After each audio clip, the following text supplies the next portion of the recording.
Hello, everybody. Thank you for joining us for today's episode of Digital Things, where we at Trinex like to discuss all things digital water and how we can help solve pressing challenges for water and wastewater utilities. I'm joined today by Mark Zito, the Trinex VP of Product Management. Mark, thank you for joining us today. Today, we'll be discussing a very exciting development to the Trinex product portfolio, and that is the recently announced integration between the Trinex predictive modeling tool for LCRI compliance, leadCAST Predict, and Esri's ArcGIS. I'm really thrilled to be talking about this today with Mark. So, Mark, I've got a few questions for you. I'd love to hear your insight. The first question I have is just generally about the integration. Can you describe what we've done here between leadCAST Predict and Esri's ArcGIS? Yeah, absolutely. I first want to touch on my background, which is actually in GIS and utility asset management. I've been working with Esri for nearly 20 years, and I'm thrilled that we now have a seamless connection between leadCAST Predict and ArcGIS. For those of you that don't know, real quick on leadCAST Predict, its true value is in reducing unknowns for the EPA lead and copper rule improvement.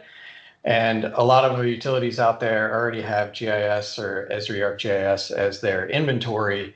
And what we did with this feature is we just connected the two. So if you have your inventory in ArcGIS, we just plug it right into the predict model. It'll run on a regular basis. So as you update your inventory and you do verifications out in the field using Esri's tools like Survey 123, our model's already up and running. It's going to pull those in. It's going to run its predictions and just stream the data back into your system. All you got to really do is give us the connection info and we're off and running. So. Yeah, that's amazing. What a huge development. Thinking about how this streamlines workflows for the utility folks that are focused on community safety and compliance with these EPA regulations, how does this integration help them? So the LCRI requires the identification of all service line materials for the utility and private side by 2037. So that's what everyone is up against. So if you had to go out and inspect every single one of those, you're typically going to have to dig a hole in the street, or you're going to have to use some other technology, some less invasive one. But those are all really expensive. So where this integration comes into play is we can take those existing investigations that you've already done, feed those in our model for a fraction of the cost and for a fraction of the number of investigations you have to do, and get an answer like, do you have lead or not? How confident are we that the lead is even there? What's the prediction value?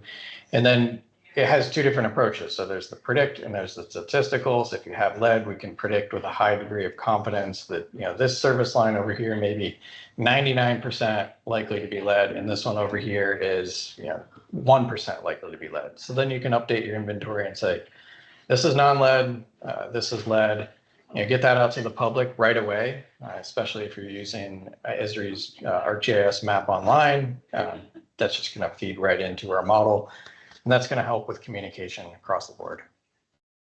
Amazing. Thank you, Mark. If you could sum it up, what do you think is just the most significant benefit to our users here who would be looking to take advantage of this integration? Right. So the biggest benefit, I would say, is you don't have to do anything other than what you're already doing today. So if you're already up and running using Esri, you have your field maps out there, you have your maps online that the public's engaging with, your field crew already knows how to use it. All you have to do is subscribe to leadCAST Predict, give us access to the data, and you'll get your predictions right away. So that's the biggest benefit. No change to your workflow. It's just all built into that integration. Amazing. Thank you so much, Mark, and thank you everybody for joining us today.